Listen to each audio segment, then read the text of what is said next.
Assalamualaikum warahmatullahi wabarakatuh. Berjumpa lagi dengan saya, Dede Nur Aini, SPDI, calon guru penggerak angkatan 8 dari SD Negeri 2 Karangbenda, Kabupaten Pangandaran, Provinsi Jawa Barat. Pada video kali ini, izinkan saya untuk memaparkan koneksi antar materi modul 1.4 mengenai budaya positif dengan keterkaitan antar modul 1.1, 1.2, 1.3, dan 1.4. Pembahasan umum koneksi antar materi modul 1.4 mengenai budaya positif yaitu meliputi modul 1.1 mengenai filosofi Ki Hajar Dewantara, modul 1.2 nilai peran guru penggerak, dan modul 1.3 visi guru penggerak, serta modul 1.4 nilai budaya positif. Filosofi pendidikan menurut Ki Hajar Dewantara, pendidikan bertujuan untuk menuntun segala kodrat yang ada pada peserta didik agar mereka bisa mencapai kebahagiaan dan keselamatan yang setinggi-tingginya, baik sebagai manusia maupun sebagai anggota masyarakat. Dari pernyataan tersebut, guru sebagai penuntun perlu memahami nilai-nilai yang dimiliki oleh seorang pendidik dan menjalankan perannya sebagai guru maupun sebagai coach bagi guru-guru yang lainnya. Nilai-nilai yang harus dimiliki dari seorang guru penggerak adalah yang pertama, berpihak pada peserta didik, inovatif, kolaboratif, reflektif, serta yang terakhir adalah mandiri.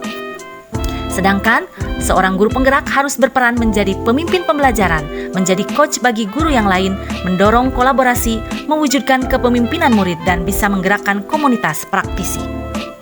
Adapun visi dari seorang guru penggerak adalah dalam mewujudkan sebuah harapan peserta didik di masa depan, seorang pendidik perlu merumuskan sebuah visi dengan menggunakan langkah yang disebut dengan metode inquiry apresiatif atau IA, melalui tahapan bagja yang meliputi buat pertanyaan, ambil kesimpulan, gali mimpi, jabarkan rencana, dan atur eksekusi. Dari tahapan bagja tersebut, maka akan muncul sebuah pembiasaan yang positif yang disebut dengan budaya positif. Budaya positif ini akan menimbulkan rasa yang aman dan nyaman pada peserta didik dalam proses belajar mengajar di sekolah. Melalui budaya positif, peserta didik terdorong untuk berpikir, bertindak, dan mencipta sebagai proses memerdekakan dirinya menjadi pribadi yang mandiri serta bertanggung jawab. Adapun refleksi dari pemahaman keseluruhan materi dengan pertanyaan berikut ini adalah: sejauh mana pemahaman Anda tentang konsep-konsep inti yang telah Anda pelajari di modul ini, yaitu disiplin positif, teori kontrol, teori motivasi dan hukuman dan penghargaan, posisi kontrol guru, kebutuhan dasar manusia, keyakinan kelas, dan segitiga restitusi. Adakah hal-hal menarik untuk Anda di luar dugaan? Dari konsep-konsep inti yang telah dipelajari dalam modul 1.4 budaya positif yang meliputi disiplin positif, teori-teori kontrol guru, teori motivasi, hukuman, dan penghargaan, kebutuhan dasar manusia, keyakinan kelas, dan segitiga restitusi. Yang pertama adalah mengenai disiplin positif. Disiplin positif yang berasal dari diri sendiri disebabkan karena ada rasa tanggung jawab yang muncul dalam dirinya untuk melaksanakan tindakan sesuai hati nurani tanpa adanya paksaan atau karena ingin dihargai oleh orang lain. Disiplin merupakan suatu hal yang diyakini kebenarannya dan menjadikan seseorang bangga sebagai penghargaan untuk dirinya karena telah melakukannya. Yang kedua, teori kontrol. Teori kontrol yang harus dimiliki oleh seorang guru yang seideal-idealnya adalah posisi sebagai manajer. Namun, kebanyakan teori kontrol yang dimiliki seorang guru ada di penghukum, di membuat orang merasa bersalah, sebagai teman, dan sebagai pemantau. Kebutuhan dasar manusia. Setiap orang berbeda-beda kebutuhannya. Kita harus memahami dan memiliki gambaran yang berbeda mengenai kebutuhan dasar manusia tersebut. Kebutuhan dasar manusia itu didasari dengan bertahan hidup, kebutuhan kasih sayang dan rasa diterima, dihargai akan keberadaannya, kemudian kebutuhan kesenangan dan kebutuhan penguasaan. Teori motivasi, hukuman, dan penghargaan. Teori ini didasarkan kepada perilaku manusia, yaitu yang pertama untuk menghindari ketidaknyamanan atau hukuman, untuk mendapatkan imbalan dan penghargaan dari orang lain, untuk menjadi orang yang mereka inginkan, dan untuk menghargai diri sendiri dengan nilai-nilai kebajikan yang kita percayai. Dari teori motivasi ini ada yang termasuk motivasi yang muncul dari dalam atau motivasi eksternal, dan ada motivasi yang muncul dari luar atau motivasi internal. Keyakinan kelas. Keyakinan kelas merupakan sebuah ketetapan atau aturan kelas yang telah disepakati dan telah dijelaskan bersama apa dampak yang akan diterima jika kesepakatan tersebut dilanggar. Pembentukan dari peraturan-peraturan yang telah ditetapkan merupakan proses untuk menciptakan disiplin positif dari siswa, sehingga siswa dengan kesadaran penuh akan melaksanakan ketentuan-ketentuan tersebut dengan penuh rasa tanggung jawab. Keyakinan kelas ini diambil dari nilai-nilai kebajikan yang lepas dari nilai-nilai perbedaan agama budaya. Yang keenam adalah segitiga restitusi. Dalam pelaksanaan segitiga restitusi harus melalui tahapan langkah-langkah. Yang pertama, menstabilkan identitas. Yang kedua, memvalidasi tindakan yang salah. Dan yang ketiga adalah menanyakan keyakinan.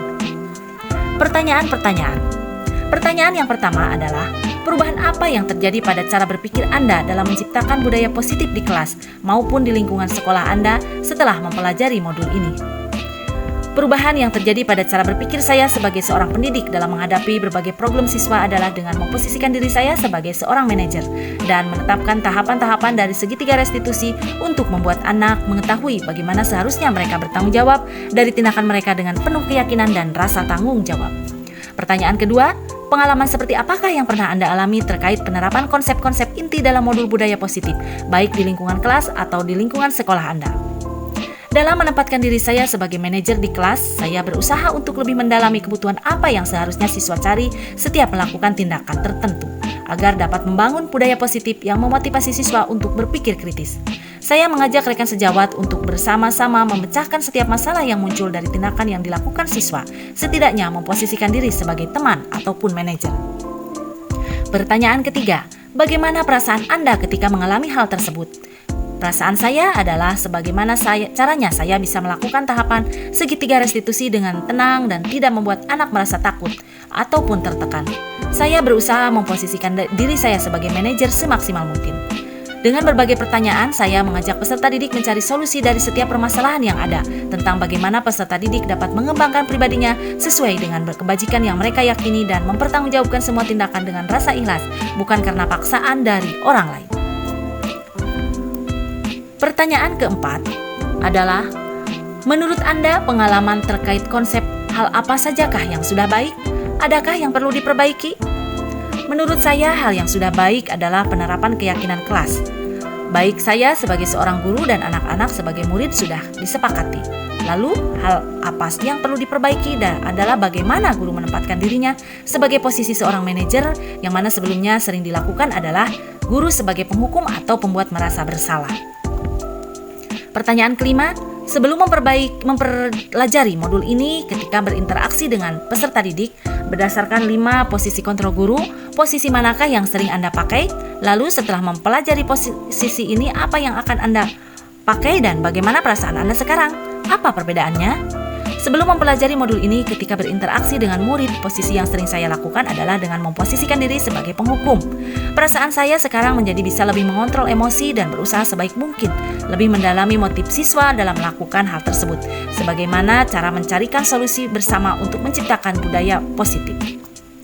Pertanyaan keenam, sebelum mempelajari modul ini, pernahkah Anda menerapkan segitiga restitusi ketika menghadapi permasalahan?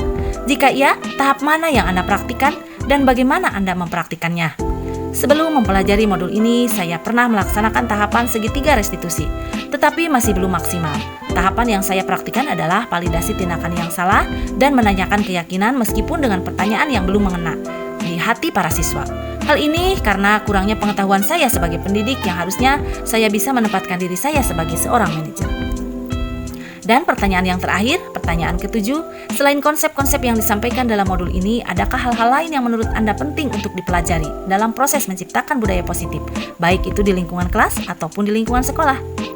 Hal-hal yang menurut saya penting adalah bagaimana pihak yang terkait dengan lingkungan sekolah ikut berkontribusi langsung dengan pengembangan dan pembiasaan dalam menerapkan budaya positif di sekolah. Karena langkah-langkah yang kita ambil dalam memberikan disiplin positif pada siswa sangat berpengaruh dengan kolaborasi teman sejawat dan peserta didik untuk mencapainya.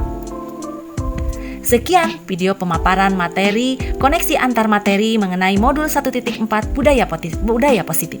Terima kasih, Guru Bergerak Indonesia Maju. Wassalamualaikum warahmatullahi wabarakatuh.